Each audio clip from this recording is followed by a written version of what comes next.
Le Salon international Tourisme Voyage de Montréal a célébré cette année ses 25 ans d'existence.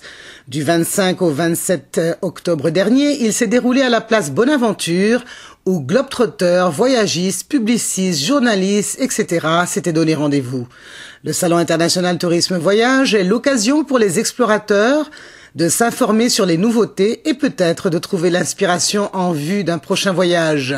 Pour la communauté d'affaires, l'événement permet également aux agences d'entrer en contact avec des clients potentiels. Petit tour et ambiance du salon.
En 25 ans, le voyageur québécois s'est ouvert au monde et aux cultures étrangères.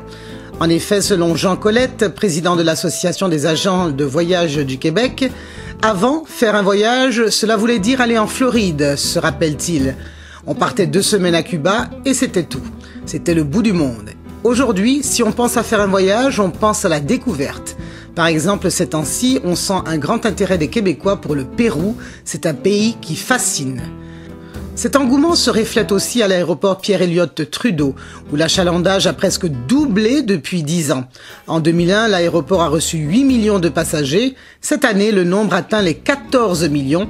Et en 2016, ce chiffre augmentera à 22 millions de passagers, selon Christine Beaulieu, vice-présidente des affaires publiques et communications des aéroports de Montréal. Non seulement les Québécois voyagent davantage, mais ils ont aussi varié les lieux visités.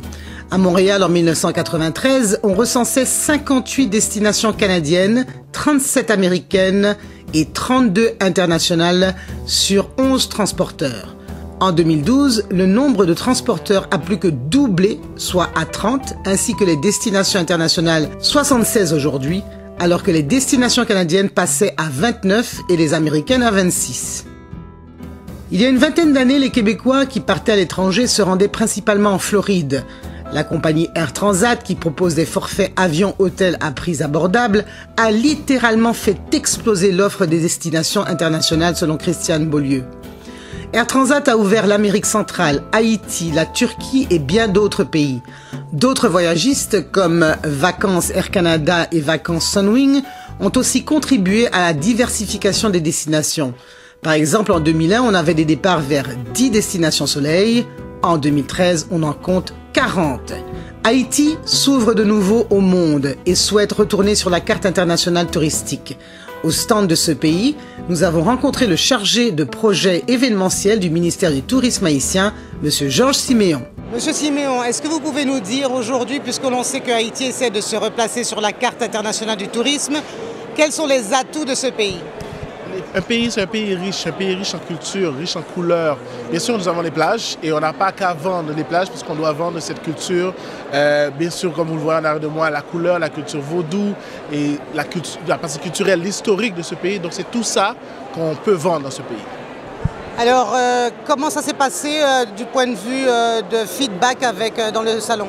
Très bien, écoute, notre mandat au ministère du Tourisme, c'est de faire la promotion d'Haïti. Donc, on a décidé de partir dans tous les grands salons internationaux, Berlin, à Madrid, au ITB, à Topresa. Et on est au SITV, donc le Salon international Tourisme Voyage. On est content d'être là. Les gens, le public en général, sont très heureux de nous voir ici, de voir qu'Haïti revient sur la carte touristique, de voir qu'Haïti n'est pas seulement un pays qu'on entend parler de misère, de sécurité ou de tremblement de terre. On est une joie de vie, on est endiablé, on est toujours en joie. Et c'est cette répercussion qu'on a retrouvée ici pendant 3 jours, que moi j'ai vécu depuis vendredi 1h et jusqu'à ce soir, dimanche 18h. Les gens sont trop contents et d'ailleurs on dit qu'on a le plus beau stand, donc c'est parfait. Alors la question que je reçois le plus souvent, que ce soit des Québécois, que ce soit des étrangers, c'est lorsqu'un touriste débarque à l'aéroport de Port-au-Prince, comment fait-il pour se rendre à son hôtel puisqu'on sait qu'il n'y a pas de taxi? Eh bien, il y a 2 façons. Maintenant, s'il est dans un forfait, comme par exemple le forfait qu'un transporteur comme Transat a organisé, c'est un forfait tout inclus. Donc, il prend de l'aéroport à l'aéroport, plus ses excursions et tout ça. Si le touriste va par lui-même, donc on dit un touriste presque itinérant, il y a des taxis et le ministère du Tourisme a instauré maintenant des chauffeurs guides. Alors, des taxis, je ne peux pas dire jaunes parce que chaque section a une couleur. Port-au-Prince, Cap-Haïtien, Jacmel éventuellement aussi. On a des chauffeurs de taxi accrédités par le ministère du Tourisme, formés par le ministère du Tourisme et une association de taxis. Donc, ils vont pouvoir circuler. Bien sûr, de l'aéroport, il y a déjà des taxis. C'est des taxis des compagnies par association déjà haïtienne que les gens peuvent contacter. Ils disent quel aéroport qu'ils vont et ils ont un tarif fixe pour l'hôtel. Alors, ils disent quel hôtel qu'ils vont et ils ont un tarif fixe de l'hôtel à l'aéroport, de l'aéroport à l'hôtel. Mais le touriste qui arrive à l'aéroport, comment est-ce qu'il sait, comment est-ce qu'il peut reconnaître ces taxis du ministère? Alors, je ne peux pas dire le nouvel aéroport. La façon que l'aéroport a été concocté, vous allez voir qu'il y a plus d'indications maintenant. Il y a l'indication taxi, il y a l'indication location de véhicules, il y a l'indication carrément le stand du ministère du Tourisme qui est là, le kiosque d'information, qui a des gens qui sont là pour vous guider justement. Et tout de suite à côté du ministère du Tourisme, il y a celui des Affaires étrangères qui eux aussi sont là pour guider les touristes, qui sont là pour guider les gens qui rentrent au pays. Et tout de suite après, il y a l'équipe des taxis, alors des associations de taxis qui peuvent guider les gens et leur donner des informations concernant les taxis de l'aéroport. Maintenant aussi, il y a le format d'avoir les taxis des hôtels. Ils ont un numéro de téléphone, les gens ne font qu'appeler et réserver leur taxi. Le taxi vient les chercher et les emmène à leur destination. Vous savez qu'aujourd'hui, tout se fait par Internet, que ce soit les réservations d'hôtels, que ce soit les réservations des voyages, des charters, du tout inclus, etc. Comment est-ce que Haïti, qui n'est pas encore à la pointe des technologies, envisage de pouvoir faciliter les voyageurs dans ce sens? Parfait. Et ça fait 2 ans et demi, 3 ans qu'Haïti essaie de se mettre au fil de la technologie. Alors, se mettre à jour aussi à la technologie. Tous les nouveaux hôtels ont un site web update. Et ce n'est pas vrai, M. Simeon. Alors, lorsque je dis tous les nouveaux hôtels, je parle des hôtels qu'on a vérifiés, qu'on a classifiés. Aujourd'hui, qu'est-ce que vous dites aux voyageurs qui ont encore peur d'entrer en Haïti lorsqu'ils voient l'insécurité et surtout quand ils ne savent pas à quoi s'attendre? Voilà, il y a eu, je ne peux pas dire que c'est une mauvaise presse, mais une image d'Haïti qu'on essaie de changer. Haïti a passé beaucoup de problèmes et on s'est relevé de ces problèmes. Et ce que je peux dire, pour les gens de Montréal, je suis né en Haïti, j'ai grandi à Montréal, j'ai 27 ans, donc j'ai fait près de 25 ans à Montréal. Et depuis 1 an, je suis rendu en Haïti. Pourquoi j'aurais quitté une métropole comme Montréal pour retourner en Haïti? C'était insécure. Et il y a l'insécurité partout, dans tous les pays. Je n'irai pas me promener dans les quartiers chauds de Paris, de New York, de Montréal. Je n'incite pas les gens à aller se promener dans les quartiers chauds d'Haïti. Par contre, on peut passer et ainsi de suite. Haïti est un pays avec un gouvernement démocratique, donc il peut y avoir des opposants comme il peut y avoir des partisans.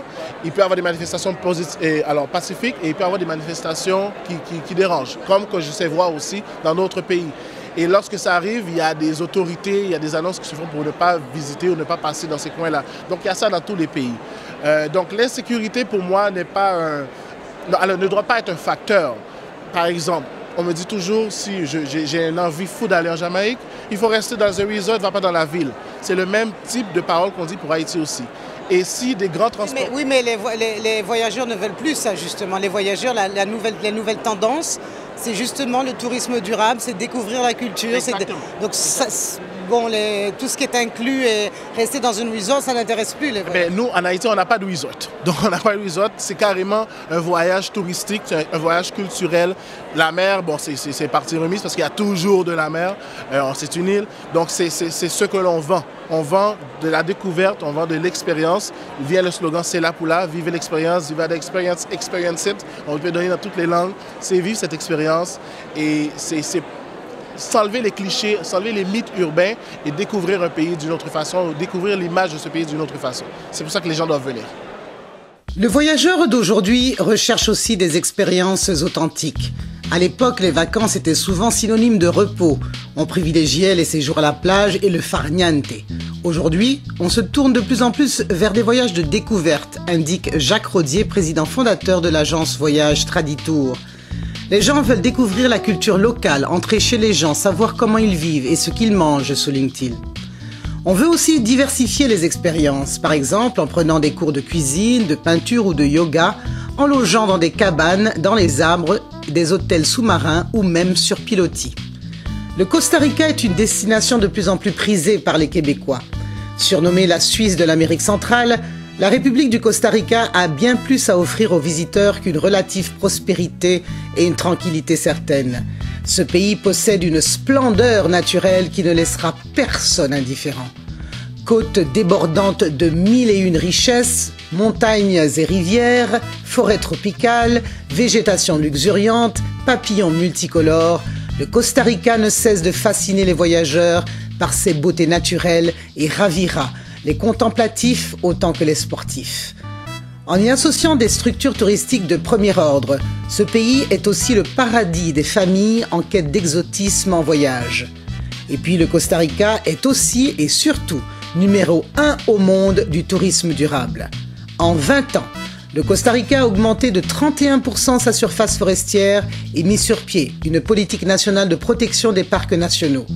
Depuis 2008, les autorités de ces parcs contingentent et réglementent l'observation des baleines et des dauphins au départ du parc national Marino Balena, afin de moins déranger ces sympathiques cétacés. Par ailleurs, l'utilisation des équipements de plongée, masques, tubas et palmes est réglementée afin d'éviter des dommages aux coraux. Rappelons au passage que nager avec des dauphins est interdit au Costa Rica afin de ne pas déranger ces mammifères.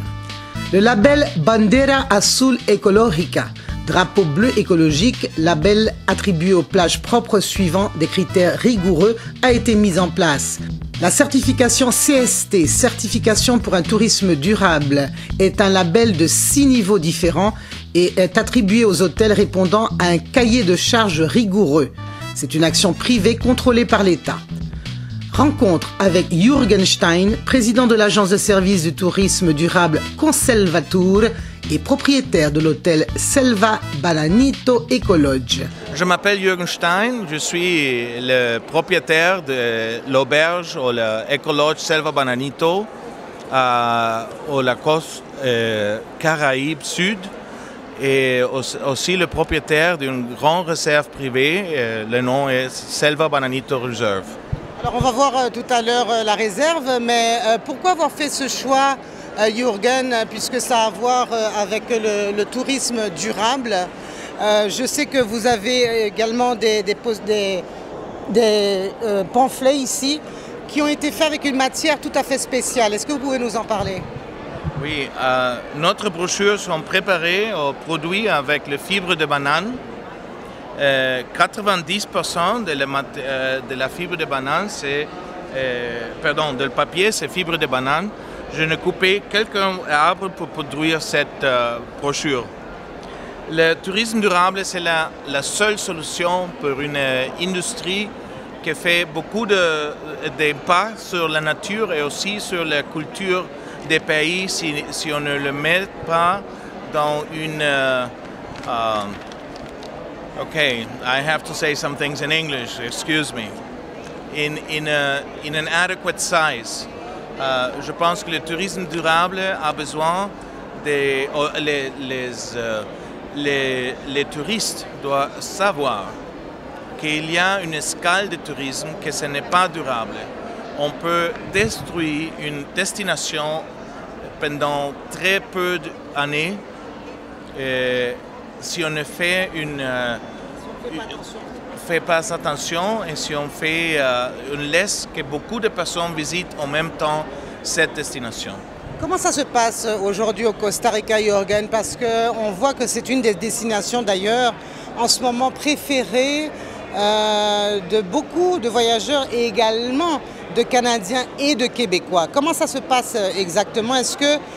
Comment préserver ce tourisme durable par rapport à un attrait de plus en plus grand de la part des voyageurs? On doit promouvoir les hôtels et les destinations avec un certificat de tourisme durable. C'est le certificat pour le nom est Certificado para la Sostenibilidad Turística, le certificat pour la durabilité au tourisme. C'est un des instruments que la région et que les pays a préparé déjà plus que 15 ans pour reconnaître les compagnies qui sont vraiment qui montrent un compromis avec la nature et aussi avec la communauté et qui fait un effort de communiquer cet effort avec les touristes qui nous visitent. Alors, on sait que le Costa Rica est le seul pays de l'Amérique à avoir, et surtout la côte Caraïbe, à avoir éliminé son armée pour pouvoir promouvoir son environnement, ce qui est absolument extraordinaire. Est-ce que vous pouvez nous dire un petit peu des exemples uniques que le Costa Rica offre aujourd'hui du point de vue nature et les mesures qui ont été adoptées pour protéger cette nature? OK. Après qu'on a éliminé le service militaire, il y a une raison dans l'histoire. Après une guerre civile, M. Figueres, Pepe Figueres a demandé d'éliminer les militaires. C'était aussi le même temps que les femmes ont eu la possibilité d'aller to take votes politically, pour voter. Et en même temps, on a créé dans le 1950 et 1970 le système de parc national. On peut regarder ici, plus que 25% de le territoire national c'est protégé dans un système de parcs qui comprennent aussi des régions de conservation indigène, des réservoirs indigènes. Tout ce qui est vert obscur, c'est son parc national. On a deux réserves de la biosphère à la Costa Rica. L'un, c'est au sud, l'Amistad, Friendship, se trouve entre Costa Rica et Panama. C'est la première fois que la UNESCO a établi un parc national binational. Ça, c'est le nom, l'Amistad, the Friendship. Et aussi la réserve de la biosphère volcanique centrale. À côté de ça, il existe la conservation dans la mer privée, qui sont plus de 10% de le territoire national. Il existe le respect à la nature. Et l'autre raison pour faire aidez-moi, another factor another important factor for sustainable tourism is that we have a great educational system. Le système de l'éducation aide. Oui, l'éducation ambientale commence plus jeune, c'est très jeune, et il y a 95 ou 96% de la population est littéraire. Okay, c'est très important pour un pays qui est en voie de développement. Et ça, ils ont fait donc 93% du pays est alphabétisé. Ça, c'est depuis la chute des militaires. Exactement, parce que le gouvernement a compris que c'est plus important de faire l'éducation et aussi d'avoir de sécurité sociale dans un système de santé, un système de santé, de health system,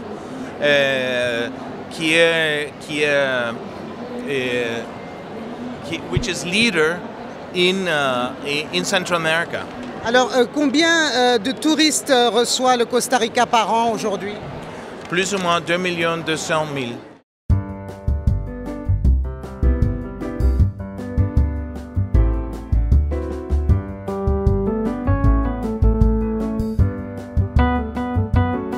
Enfin, comme tous les ans, Lonely Planet a sorti son rapport le 7 novembre dernier et il donne la tendance de l'année suivante dans son Best of. Voici donc les 10 pays incontournables pour 2014. En première position, le Brésil qui sera sous les feux des projecteurs pour la Coupe du Monde de football en 2014. Ensuite, l'Antarctique avec l'expérience de toute une vie. L'Écosse qui fait face à son avenir puisque Glasgow accueille durant l'été les 20e Jeux du Commonwealth. En quatrième position, la Suède, un pays qui souffle le chaud et le froid, grâce notamment à l'écrivain suédois Larsson qui a connu un immense succès avec sa trilogie Millennium. En cinquième position, le Malawi avec sa faune sauvage, ses plages de rêve et la foule en moins. Le Mexique, toujours en très bonne position comme chaque année. En sixième position, ce pays n'a jamais perdu de son dynamisme en termes de développement d'infrastructures touristiques et continue à être très prisé. Les Seychelles en 7e position, ce paradis qui est à portée de main avec 115 îles paradisiaques disséminées sur l'océan Indien. En 8e position, surprise, la Belgique qui pourtant vous apportera des émotions fortes en pays plat. La Belgique compte des cités pittoresques comme Bruges, Anvers et Gand ainsi qu'une capitale Bruxelles dotée de superbes musées. En 9e position, la Macédoine, avec un retour vers le futur à la mode des Balkans. L'année 2014 marquera l'achèvement de la rénovation de la capitale Skopje. Et enfin, en 10e position, la Malaisie 2014 risque d'être l'année Visit Malaysia, puisque le gouvernement table sur 28 millions de visiteurs grâce à sa grande campagne Visit Malaysia, soit 3 millions de plus qu'actuellement. Vous avez donc de quoi planifier votre année. Bon voyage!